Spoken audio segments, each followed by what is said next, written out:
The curious case of Hans Zimmer's story, a story he recounted of being fired by Stanley Kubrick, is a peculiarity within the world of movie gossip.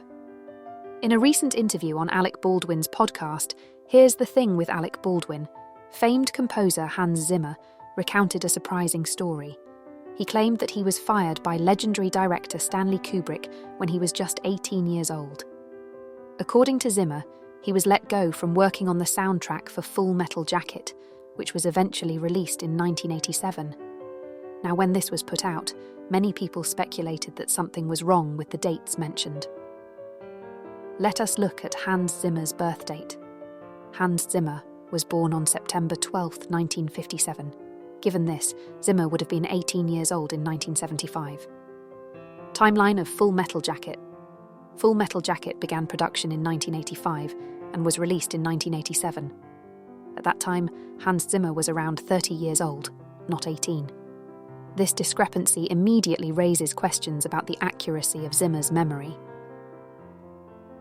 By the time Full Metal Jacket was in production, Zimmer was already establishing himself in the music industry, though primarily as a collaborator, rather than as a solo composer. His early career, in the late 1970s and early 1980s, included work as a synth player and composer in various bands and small projects. His first major solo film score came in 1988 with Rain Man, which was notably after Full Metal Jacket. When Zimmer was 18, he was far from being a recognised composer. In fact, it wasn't until the mid-1980s that Zimmer began making a name for himself in the film industry. This makes it highly improbable that Kubrick would have hired him to work on such a significant project at that time. Stanley Kubrick was also known for being extremely meticulous in choosing his collaborators. His films often featured music by established composers or involved directorial oversight of the score's creation. Given Zimmer's relative inexperience at the time, it seems unlikely that Kubrick would have hired an unproven 18-year-old or even a 30-year-old Zimmer without a significant solo film score to his name for Full Metal Jacket. What are the possible explanations for the discrepancy? There are a few possible explanations for Zimmer's claim. Memory lapse. It's possible that Zimmer simply misremembered the timeline of events. Given the passage of time, he may have confused different projects or exaggerated aspects of the story for effect.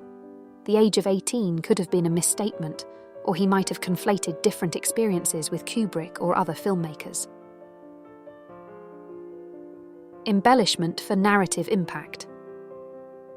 Zimmer might have been telling the story in a way that made it more entertaining or memorable, which is not uncommon in interviews. The idea of being fired by Kubrick at 18 is a compelling narrative, even if the facts don't completely align with reality. Another possibility is that Zimmer was involved in some capacity with Kubrick or one of his projects when he was younger, but not necessarily Full Metal Jacket. This could mean that the specific details got mixed up over time. So what conclusion can we come to? Hans Zimmer's claim that he was fired by Stanley Kubrick when he was 18 years old from the production of Full Metal Jacket does not hold up when analysed against the factual timeline. Zimmer would have been 30 years old during the production of that film, and there is no evidence to suggest he was involved in its scoring. The story may be a result of a memory lapse or a bit of imaginative storytelling. While Zimmer is undoubtedly one of the most talented composers in Hollywood, it's possible that his tale of being fired by Kubrick is more of a fascinating anecdote than a precise recounting of historical fact.